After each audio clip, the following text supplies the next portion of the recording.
To make a fantastic free profile picture for your social media channels, go to this website, pfpmaker.com. Then click on the large green plus,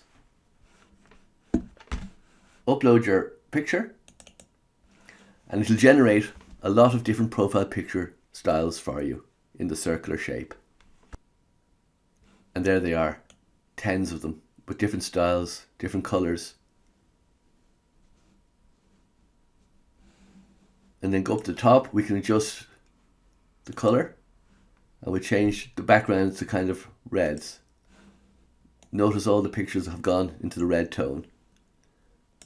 You could also adjust the picture, bring the head down a bit, click save, and that changes the head position in all the other styles.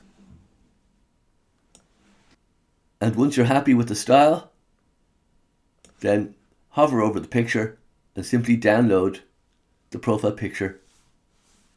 And there's the profile pic. If you found this video helpful, please subscribe to support the channel.